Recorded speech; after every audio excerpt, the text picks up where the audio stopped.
अस्सलाम वालेकुम। Joint station के साथ मैं हूँ सैयद आयशा नाज। इब्तिदा में ही हस्ब मामूल मेहमानों का तारुफ कराए देते हैं। नसीरुद्दीन खान नैयर साहब मेरे साथ स्टूडियोज़ में मौजूद हैं और इसके अलावा सैयद इमरान शफ़क़त साहब भी हमें स्टूडियो से ही ज्वाइन कर रहे हैं। यहाँ लाहौर में खासी रौनक लगी है और इसी तरह की रौनक मामूल का हिस्सा है इस्लामाबाद स्टूडियोज़ में, जहाँ अतर काज़मी और राना मुबशर साहब हमारे पैनल का हस्ब मामूल हिस्सा हैं।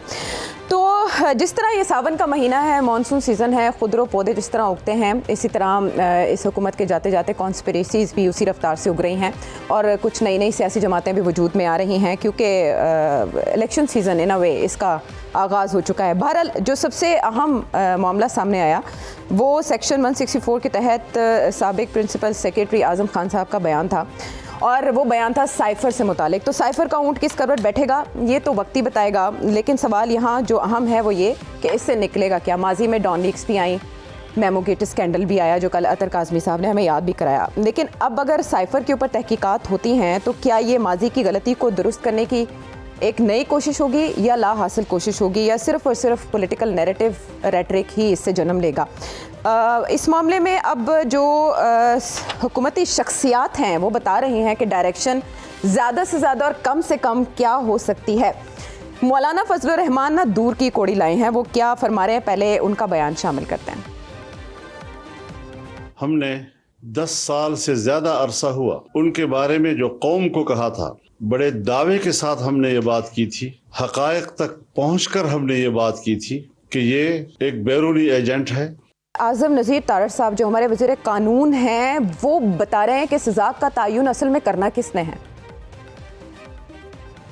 को 25 जुलाई को इन्वेस्टिगेशन टीम ने दोबारा तलब किया है कि वो अपना जो भी मौक़िफ़ देना चाहें वो दें। ज़ाहिर है अब उसमें एक अहम गवाह आ गए हैं, उस बयान की रोशनी में और जो में अपना जवाब दाखिल करना चाहेंगे उसको सामने रखते हुए जो ऑफिशियल सीक्रेट एक्ट की मुतलका शिकें और दफ़ात हैं सेक्शन 3 और 5 के मुताबिक, उनको सामने रखते हुए और सेक्शन 5 की क्लॉज ए और फिर क्लॉज बी और फिर सब सेक्शन 3 को सामने रखते हुए FIA ये डिसाइड करेगी एज एन इन्वेस्टिगेटिंग एजेंसी कि उस इंक्वायरी को वो क्रिमिनल प्रोसीडिंग्स में कन्वर्ट करने के लिए वो आगे तहर्रुक करते हैं।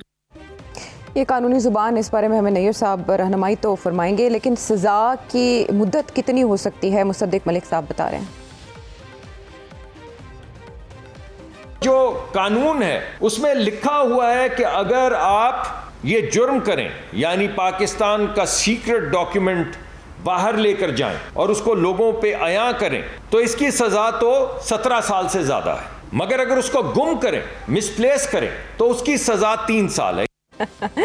जितने मुंह उतनी बातें हैं फिलहाल, और ज़्यादा से ज़्यादा और कम से कम सज़ा ही से मुतालिक बातें की जा रही हैं। तो नैयर साहब ज़रा आप अनबायस्ड रहनुमाई तो फरमाएं कि ऑफिशियल सीक्रेट एक्ट लग सकता है या 621F के तहत नाअहल करार दिया जा सकता है, कितनी मुद्दत की सज़ा हो सकती है। माजी में भुट्टो साहब ने भी एक कागज़ लहराया था, ये उससे कितना मुख्तलिफ मामला है।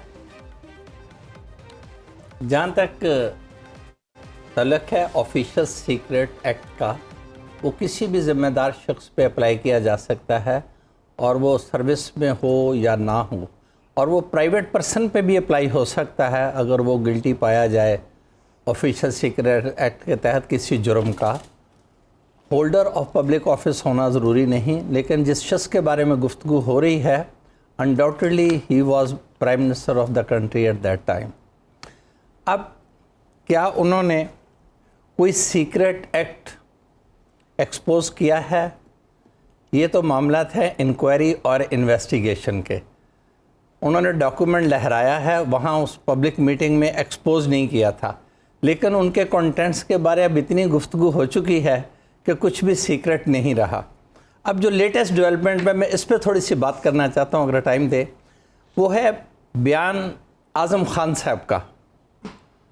बहुत बेहतर हैं कानूनदान, जो लॉ मिनिस्टर भी हैं और इंटीरियर मिनिस्टर भी हैं, मुझसे बहुत सीनियर हैं। अब उन्होंने कहा है ये 164 का स्टेटमेंट है।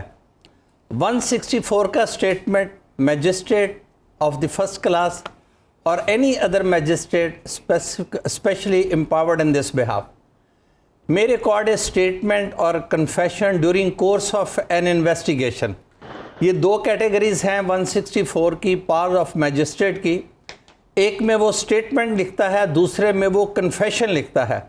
कन्फेशन किसी मुल्ज़म का या सस्पेक्टेड ऑफेंडर का लिखा जाता है, स्टेटमेंट किसी विटनेस का लिखा जाता है। अब जो लैंग्वेज इस्तेमाल हुई है इसमें, अच्छा, एक तो जो ऑफिशियल कॉपी होती है जुडिशियल रिकॉर्ड की, जो एक परमानेंट जुडिशियल रिकॉर्ड है, स्टेटमेंट रिकॉर्डेड अंडर सेक्शन 164, कतई नज़र इस बात के वो गवाह के बयान के तौर पे लिखा गया है या इकरार जुर्म या इकबाल जुर्म के तौर पे लिखा गया है। चूँकि बयान गवाह ऑन ओथ होगा, मुल्ज़म का कन्फेशन विदाउट ओथ होगा। कन्फेशन के प्रिकॉशंस और हैं, विटनेस स्टेटमेंट के प्रिकॉशंस और हैं, लेकिन ये जो स्टेटमेंट का जो टेक्स्ट पब्लिक में है थ्रू सोशल मीडिया, ये बिल्कुल एक स्टेटमेंट का टेनर ही नहीं रखता। गवर्नमेंट को चाहिए था इतने बड़े दावे करते वक्त जो ओरिजिनल कॉपी है स्टेटमेंट ऑफ आजम खान की अंडर सेक्शन 164 वो पब्लिक कर देते, खुद लेके कर देते, ताकि लोगों को हक़ाइक़ का पता चलता। अब ये जो डॉक्यूमेंट सामने आ रहा है उससे ये नहीं पता चलता ये किस तारीख को, किस वक्त, किस मैजिस्ट्रेट ने किस मुकाम पे तहरीर किया है जी। और टेनर का अगर आप मुझे इजाज़त दें तो जो स्टेटमेंट होता है वो शख्स अपने आप को अपना नाम नहीं लेता, वो आई या माई सेल्फ बयान करता है। मेरी इंग्लिश इतनी अच्छी नहीं है लेकिन फिर भी बता दूं। On 8 March 2022 foreign secretary approach MAK। MAK means probably Mohammad Azam Khan ji. ये लीगल लैंग्वेज नहीं है। ऐसा होता तो वो कहता है अप्रोच मी। अब बी पे आ जाए, IK आल्सो टोल्ड MAK। अगर ये स्टेटमेंट की कॉपी होती तो वो कहता है IK also told me. Clause C पर आ जाए, देयरफॉर IK आस्क्ड MAK, यहाँ होता है IK आस्क्ड मी। और एक और भी इंपॉर्टेंट है जिसे मैं अभी कमेंट एक दूंगा, as per confession of MAK, as per confession of MAK, as if confession has already been made or it has already been proposed, as per confession of MAK the cipher copy was retained by IK and next day 10th March 2022 within bracket है, when he asked for it IK replied that he has misplaced it। यहाँ जो inverted commas में है tip या direction, there may add, no this is very important, there may add video clip of IK where he says he does not know where हाँ, ये कल से लेकर आज तक इस पे बहुत तवा लग चुका है नैयर साहब इस बात मैं बात कर रहा हूँ, ये जब से शेयर हुआ है, नहीं शेयर हुआ ना, सब पब्लिक डोमेन में है, ट्रेंड बना रहा है ये तो बहुत देर। गवर्नमेंट को चाहिए था जो पब्लिक क्रिटिसिज्म है ये शाम से मीडिया पे हो रहा है जी। कोई आदमी से आजम खान का स्टेटमेंट मानने को तैयार नहीं है, क्योंकि इसका जो टेक्स्ट है ये एक बयान की हैसियत में नहीं नजर आ रहा। ठीक है, वो गवाह का या मुल्ज़म का बयान और होता है। आज भी लॉ मिनिस्टर साहब मीडिया पर आए हैं, रात शाम ही इंटीरियर मिनिस्टर भी आए हैं, पिंडी की सारी मजिस्ट्रेसी, सारे सिविल एडमिनिस्ट्रेशन लॉ मिनिस्टर के कंट्रोल में, उसके इंटीरियर डिवीजन के कंट्रोल में है। उन्हें चाहिए था कि वो कॉपी एक्सपोज करते। और एक और बात, ठीक है, किस वक्त 164 स्टेटमेंट रिकॉर्ड करेगा मजिस्ट्रेट, वो स्टेज वाजे हैं सेक्शन 164 के टेक्स्ट में ही, during course of an investigation. Investigation commences after registration of FIR। अभी ये बात हो रही है कि इंक्वायरी को इन्वेस्टिगेशन में अपग्रेड कर दिया जाएगा जी, और फिर FIR दर्ज की जाएगी, फिर अरेस्ट हो सकती है। इंक्वायरी में अरेस्ट नहीं हो सकती, गालबन उनकी गलतफहमी है। अच्छा, inquiry can be upgraded into investigation. FIA is empowered to hold an inquiry in the first instance. और फिर अगर सफिशिएंट मटेरियल आता है या कंप्लेंट की करेक्टनेस एस्टैब्लिश हो जाती है तो formal FIR can be registered with any police station. और उससे पहले साइफर की बरामदगी के लिए जो छापा मारने की या बरामद करने की नीयत जाहिर की जा रही है उसका तो केस को पहले FIR की शक्ल दे ना, ताकि आपको रेगुलर इन्वेस्टिगेशन। FIA तो पहले इन्वेस्टिगेशन नहीं करती, FIA पहले इन्वेस्टिगेशन कर रही है, इंक्वायरी उसी में वो कह रहे हैं कि इंक्वायरी जारी थी तो ये सामने आया है। इंक्वायरी जारी करेगी लेकिन मैजिस्ट्रेट बयान लिखेगा ड्यूरिंग कोर्स ऑफ इन्वेस्टिगेशन, यहाँ वहाँ इंक्वायरी का लफ्ज नहीं है। ठीक है, अच्छा राणा साहब, ये मेरा नुक्ता नजर गलत भी हो सकता है। राणा साहब, सारा इस्तेदलाल आपने सुना और ये क्वेश्चन सारे वैलिड हैं। आज आजम नज़ीर तारड़ साहब ने कहा कि 6-7 माह से FIA के पास मामला था और उस पर स्टे था, जैसे ही वो स्टे खत्म हुआ तो ये पेशरफ सामने आई और फिर हमारी याददाश्तों में ये मामला वापस लौटा। अब जो ये सवाल उठ रहे हैं सेक्शन 164 के तहत, इन सवालात के जवाब कौन देगा? तारड़ साहब ही देंगे, और किसने देना है? या यहाँ पे राणा सनाउल्लाह साहब देंगे या तारड़ साहब देंगे यही स्टेटमेंट दे रहे हैं, खुर्रम दस्तगीर साहब देंगे, मौलाना फजल रहमान साहब जो इतनी बड़ी बड़ी बातें कर रहे हैं कि जो उन्होंने पहले ही इंटीमेट कर दिया था, तो मौलाना फजल रहमान साहब दें, ये लोग दें सारी इसका जवाब कि जी 6 महीने तो तुसी केस ही भूल गए सो। ये कैसे हो सकता है? हाउ इज इट पॉसिबल कि 6 महीने से आपको केस याद नहीं था? इट्स नॉट, इट डजंट, मेरी समझ से तो बाहर है ये बात कि आपको 6 महीने से याद नहीं था। ये लोगों को चाहिए एक्सप्लेनेशंस देना आके। नहीं, वो कह रहे हैं कि लाहौर हाई कोर्ट में ये मामला जाके उन्होंने उस पर स्टे ले लिया, लाहौर हाई कोर्ट ने सुने बगैर उस पर ऑर्डर कर दिया, स्टे दे दिया। ये आज उन्होंने प्रेस कॉन्फ्रेंस में डिटेल से बताया है, और उसके बाद अब ये स्टे खत्म हुआ कुछ दिन पहले। बिल्कुल जी जी, गवर्नमेंट उस पर क्या करती है? बिल्कुल ठीक है। तो जी नहीं, उसमें जो मर्जी करती है, उसके उनके पास कोई ना कोई रेमेडी तो होगी। नैयर साहब बता सकते हैं रेमेडीज उसके साथ, उसके लिए कितनी अवेलेबल थी, कितनी रेमेडीज हो सकती है उसमें। ये तो नहीं हो सकता ना कि for 6 months you sleep over it, you can not sleep over it, so it doesn't work that way. आप बताएं कि भाई ठीक है स्टे हुआ था, तो कि रातों रात स्टे खत्म हो गया, किस तरह हो गया? उधर हमें तो सर कर सकते थे ना, बता सकते थे कि जी उसमें स्टे हुआ है, सारी बातें हुई है, इसको उस तरह समझाते ना हमें जी।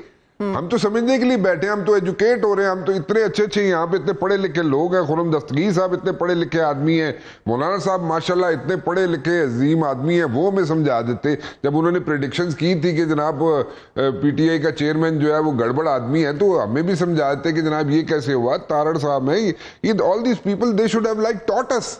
हम एजुकेट होते हैं इनसे। ये कैसे हो सकता है? हाउ इज इट पॉसिबल कि ये जनाब 6 महीने तक दे स्लीप ओवर इट, और जब जाने का टाइम हो तो वो कहें जी ओहो स्टे जनाब एंड। तो आप कह रहे हैं पीडीएम इस मामले पर सियासत कर रही है, इससे ज्यादा कुछ नहीं है?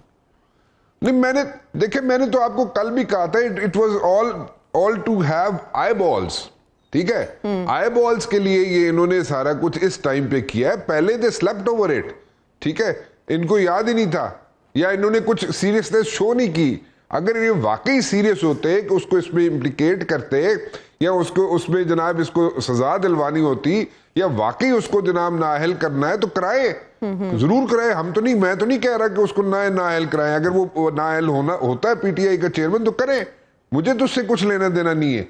लेकिन द पॉइंट इज कि सीरियसनेस शो करते ना, आप सीरियसनेस शो करते, आप बताते जनाब कि हाँ this is how it is, ये इस तरह we are like facing this problem, ये स्टेज चल रहा है, और दिस इज हमारी जो टीम है, हमारी जो सरकारी टीम है, वो इसको ये इस तरीके से हैंडल करने की कोशिश कर रही है। सो हमें समझ आ जाती, हम एजुकेट हो जाते। इतने पढ़े लिखे लोग हैं, हम तो बिल्कुल यहाँ पे नलायक बैठे हुए हैं, इसमें तो कोई शक नहीं है। लेकिन द पॉइंट इज कि हमें बताते तो सही ना। ये नहीं हो सकता कि आप अगर सीरियसनेस शो करनी होती है आपने तो आप शो करते। आप इतना अरसा, इतने महीने, why did you not take it seriously? आप बिल्कुल कराएं उसको। वो पीटीआई का चेयरमैन अगर नाअहल होता है, अगर उसने कोई गलत काम किया हो पड़े, हमें उससे क्या लेना देना। लेकिन द पॉइंट इज कि आप हमें उसमें सीरियसनेस तो अपनी बताते ना। आपने उसको सजा देनी है, उसको पीटीआई के चेयरमैन को दे, हमारी तरफ से 17 साल दें, हमारे हिसाब से जितना मर्जी देना चाहते हैं दे, लेकिन सीरियसनेस शो करें। Just for eyeballs no, हमें एंगेज करना है, डिसेप्शन चलानी है, नो, इस तरह नहीं। आप बिल्कुल सीरियसनेस शो करें, हम उसको हमें एजुकेट करें, हमें बताएं कि जी हाँ हम उसको फारिग करना चाहते हैं, उसने ये सीक्रेट एक्ट वायलेट किया है। हाँ किया है उसने सीक्रेट एक्ट वायलेट, अगर किया है तो ठीक है, वेरी गुड, उसको डिस्ट्रॉय होना चाहिए था। मैंने कल भी बताया था कि वो डॉक्यूमेंट जो है आफ्टर अ सर्टेन पीरियड वो डिस्ट्रॉय होता है। साइफर जो है उसको डिस्ट्रॉय किया जाता है, उसकी एक्सेस जो है साइफर की वो बहुत कम लोगों तक होती है, ठीक है, वो गिने चुने लोगों को एक्सेस होती है उसकी। वो वहां से कोड होके आता है, यहाँ पे एम्बेसडर के साइन से वहां से कोड होके आता है, अमेरिका से पाकिस्तान, यहाँ पे डी कोड होता है, और कुछ लोगों तक वो उसकी रसाई होती है। उसके बाद उसको आपने ट्रैश करना होता है, उसके बाद उसको फारिग कर देना होता है। ठीक है, अगर कोई ऐसी गड़बड़ हुई है और अगर ऐसी है तो उसको करे, बिल्कुल ऐसे ही है। तो ये लेकिन हमें इस तरह ना डिसेप्शन मत चलाएं। अभी तक डिसेप्शन ही लग रही है, और ऐसे लग रहा है कि जो उल्टी हो गई सब तदबीरें अतर, ये मामला उल्टा पड़ सकता है इस हुकूमत के गले। देखें, पहली बात तो ये है कि ये साइफर जो है ये किसने देखा है। यहाँ पे तो सहाफ़ी सोशल मीडिया पे ये दावे करते रहे कि जनाब साइफर तो मेरे पास भी कॉपी है, मैंने भी देखा हुआ है।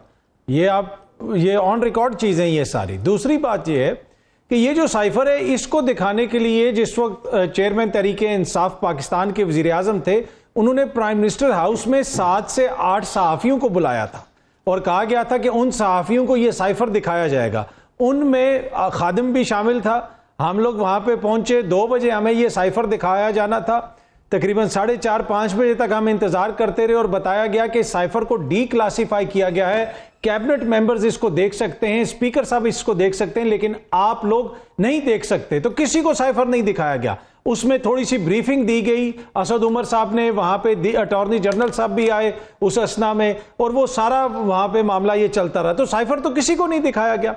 फिर स्पीकर साहब ने उसकी एक कॉपी जो है वो चीफ जस्टिस साहब को भिजवा दी। वो कॉपी अभी भी सुप्रीम कोर्ट के रिकॉर्ड का हिस्सा है।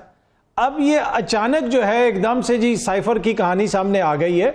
अगर इसमें कोई मामलात थे तो अगर हुकूमत ये कहती है कि लाहौर हाई कोर्ट ने रोका हुआ था, तो भाई लाहौर हाई कोर्ट ने आपको बात करने से तो नहीं रोका था ना। सुबह से शाम तक आप 35 प्रेस कॉन्फ्रेंसेस करते हैं, हर मौजू के ऊपर करते हैं। ये तो बड़ा इंपॉर्टेंट मौजू था, इसके ऊपर भी आप कर लेते। तो ये एक तरह से सियासी बयानियां बनाने की कोशिश है। साइफर की जो जो कॉपियां हैं वो सबको पता है किस जगह पे हैं, सुप्रीम कोर्ट के पास पड़ा हुआ है। आप सुप्रीम कोर्ट से ही कह दें कि जनाब वो उसके ऊपर आप कार्रवाई शुरू कर दें, तहकीकात शुरू कर दें। तो अब मुझे तो यही लग रहा है कि ये एक सियासी बयानिया है। सियासी बयानिए से ज्यादा इसके अंदर और कोई चीज नहीं है। हाँ, आप कह रहे हैं सुप्रीम पास पड़ा है तो ये हुकूमत तो 8 को, 12 को, 10 को कभी भी जा सकती है। उसके बाद टेकअप किया जा सकता है ये मामला? नहीं, हुकूमत अप्रोच कर ले ना, अभी भी सुप्रीम कोर्ट को कह दे कि जनाब आप इस पे देखें, आपके पास पड़ा हुआ है। और ये साइफर वाला मामला पहले भी अदालतों के अंदर जा चुका है। तो अगर हुकूमत इस पे कोई जुडिशल कमीशन बनाना चाहती है वो बना दे। जिस तरह हुकूमत ने ऑडियो कमीशन बनाया था उसी तरह एक जुडिशल कमीशन भी बना दे। इसके ऊपर तहकीकात करवाएं, पता चल जाए कि साइफर किसने मिसयूज किया, कहां पे गया, कौन कौन ये दावा कर रहा है कि जी साइफर उसने देखा हुआ है। उन तमाम शख्सियात को बुला लिया जाए और पूछ लिया जाए कि साइफर किसके पास है। और खादिम क्या ये भी जानता है कि आज चेयरमैन पीटीआई जो एहतमाम के साथ बेनकाब करने जा रहे हैं साइफर ड्रामे को, वो क्या कहने वाले हैं? नहीं, खादिम इतना बाखबर नहीं। खादिम है, खादिम हुसैन नहीं है ये लेकिन इमरान शफकत साहब तो खादिम है, खादिम हुसैन नहीं है। हाँ, नहीं समझिए मरहूम खुदा नहीं, वो तो देखे ना साहब पहले ही इंकशाफ कर चुके हैं कि असल में तो साजिश जो थी वो तो बाजवा साहब ने यहाँ पे की थी। हाँ। तो वो घुमा फिरा के कितने लोग थे, वो खुद कहते थे कि साइफर आया था। और पहली बात मैं आपसे गुजारिश ये करूं कि देखें कि पाकिस्तान के 22वें वज़ीर आज़म थे, ये 23वां चल रहा है वज़ीर आज़म जी। आपने किसी वज़ीर आज़म के मुंह से ये सुना कि जो सीक्रेट डॉक्यूमेंट था, वो जो जुल्फ़िकार अली भुट्टो ख़त लेके आए थे, वो ख़त था साइरस खान जी, वो साइफर नहीं था, वो सीक्रेट डॉक्यूमेंट नहीं था, वो ठीक है, क्लासिफाइड नहीं था। तो पाकिस्तान के कितने वज़ीर आज़मों के मुंह से, अपने वज़ीर आज़म जो हैं उनके मुंह से इस तरह की कोई लैंग्वेज कोई सुनी, कोई ख़त, कोई इस तरह की कोई बात, साइफर, कोई जो पाकिस्तान के जो सीक्रेट ऑफिशियल सीक्रेट्स हैं पाकिस्तान के किसी वज़ीर आज़म ने यूँ पब्लिकली डिस्कस किए हों। साइफर का जो सियासी बयानिया ये हुकूमत बना रही है, तो इस हुकूमत को उसकी दाग बेल किसने डाली? साहब ने पहली दफ़ा साइफर का नाम साहब ने लिया, और कहाँ पे लिया? एक पब्लिक मीटिंग में, जलसे में। तो हाँ, तो बेसिकली तो साहब जो हैं वो एक सीधा सा मामला है कि कानून की इन्होंने खिलाफ वर्जी की है, अपने ओथ की खिलाफ वर्जी की है। ये सीरियस कितना मामला है, साइफर में जो बात थी वो मजाक था, क्या नहीं था, लेकिन स्टेट के जो एक्ट्स होते हैं वो स्टेट कम से कम सीरियस लेती है उनको।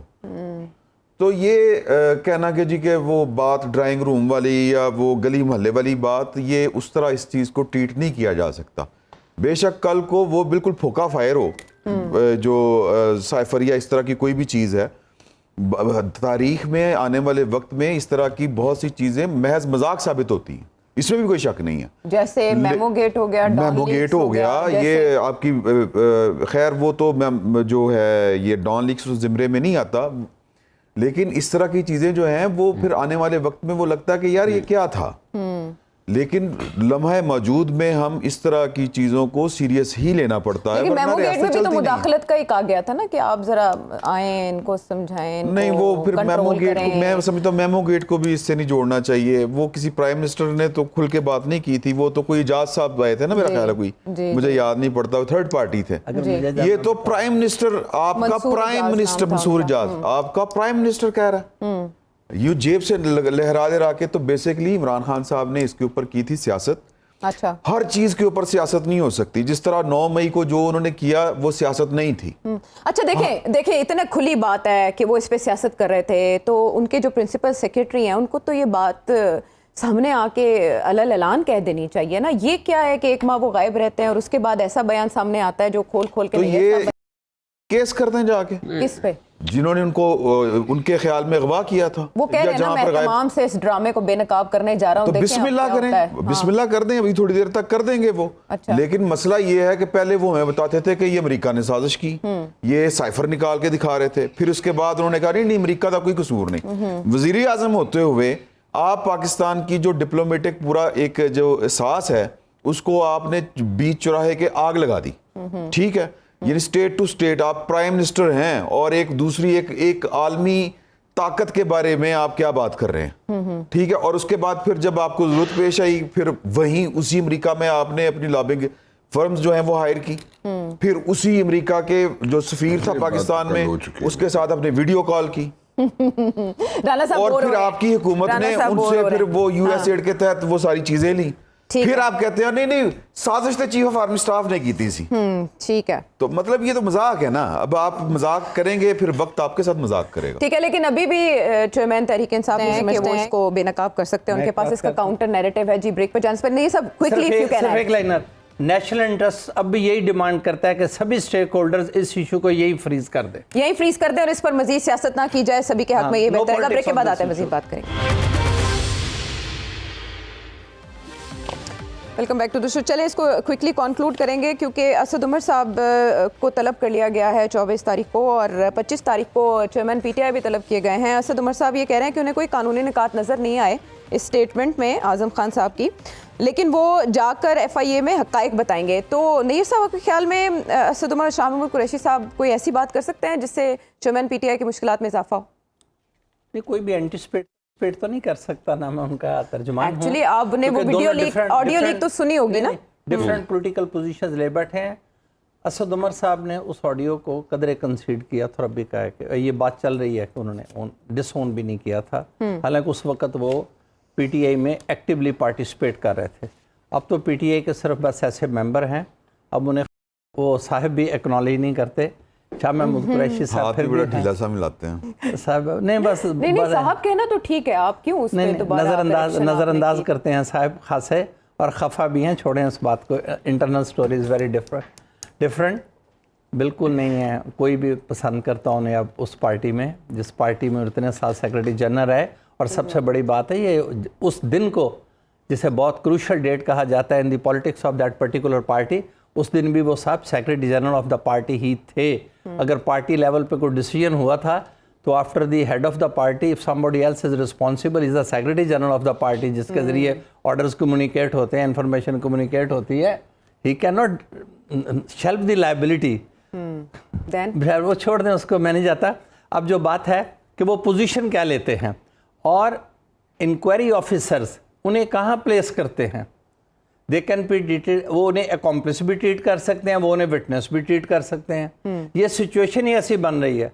अभी तो ये नहीं समझ रहा, मैं दोबारा अर्ज किए देता हूँ आपके चैनल की वसातत से, इंतहाई जिम्मेदार गवर्नमेंट के सारे जो नेशनल चैनल पर आए हैं और इंतहाई जिम्मेदार हैसियत में हैं और एक साहब पाकिस्तान के चंद बेहतरीन क्रिमिनल लॉयर्स में से हैं और वही लॉ मिनिस्टर हैं, उन्हें आज चाहिए था कि स्टेटमेंट की सर्टिफाइड कॉपी मीडिया को रिलीज कर देते, ताकि ये तमाम क्रिटिसिज्म, तमाम कन्फ्यूजन दूर होता। स्टेट का काम क्लैरिटी और ट्रांसपेरेंसी को सामने लाना है, कन्फ्यूजन और एम्बिगुइटी को बढ़ाना नहीं कि मेरे जैसा आम आदमी स्टेटमेंट के कॉन्टेक्स्ट पे बात करे। अगर ये स्टेटमेंट होता तो आज इसको एक और पैराए में देखा जाता, एक क्लैरिटी के साथ, एक ट्रांसपेरेंसी के साथ और एक कनेक्टिविटी के साथ। ठीक है, अब जब मेजर पार्ट ही विदहोल्ड कर लिया गया, I mean the original document जो कि उनके पास में आखिर किसी ने तो इसे ले जाके पेश किया है। ठीक है, under what circumstance he was produce, where he was produce, क्या लिखा गया था वहाँ कि इनका इकबाल जुर्म कलमबंद करना है, इनको बतौर गवाह बयान करना है, मजिस्ट्रेट ने ऑर्डर किया होगा, एक ऑर्डर शीट का एक सेपरेट हिस्सा होगा। समझ गए नैयर साहब क्या होना चाहिए था और क्या नहीं हुआ। नहीं, अभी आज शाम तक कम से कम कुछ नहीं है मीडिया के पास। जी बिल्कुल ठीक है, अब जो लेकिन इसको ऐसा लगता है जैसे मीडिया ट्रायल के लिए ही इसको लॉन्च किया गया। दूसरी बात है, मैं फिर टाइम हमारे पास तब भी सियासत थी, अब भी सियासत है, सियासत इस पे तब भी गलत थी, सियासत इस पे अब भी गलत है।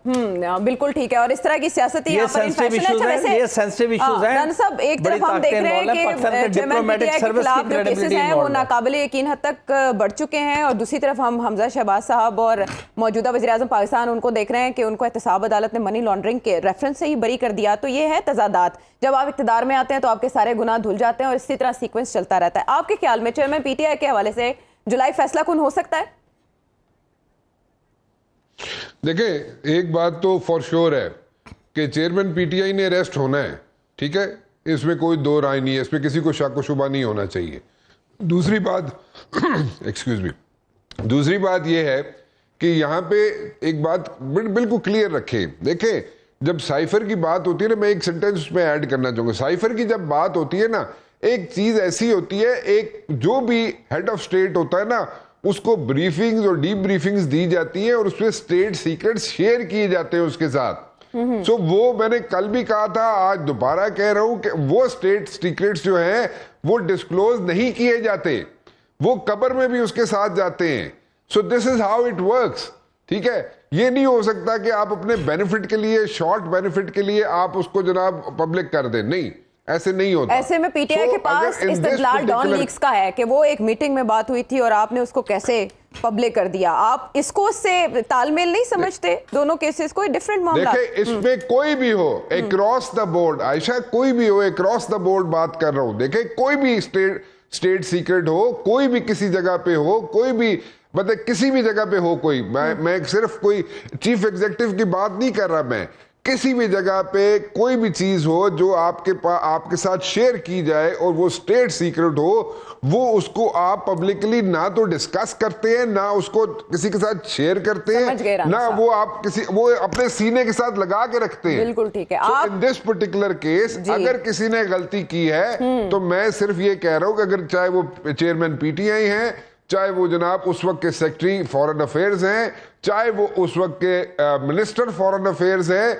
चाहे उस वक्त जनाब जो भी लोग इर्द गिर्द थे, चाहे वो आजम खान थे या जो भी थे, फर्ज ये बनता था वो बेल आउट सिर्फ इस चीज में हो सकते हैं कि जनाब उनको चाहिए था कि एक हेड ऑफ स्टेट के पार्टी के चेयरमैन के, उनकी पार्टी का चेयरमैन था, आप उसको उसकी इम्प्लीकेशंस बता देते कि इसका होगा क्या, इसकी इम्प्लीकेशंस क्या होगी। अगर आजम खान साहब बताते लेके जाएंगे तो क्या होगा, या लॉ मिनिस्टर बताते। ठीक है, ये तो सजा तो तभी हो सकती है ना जब जिम्मेदारी फिक्स कर दी जाए और इसके लिए बाकायदा एक ट्रायल हो।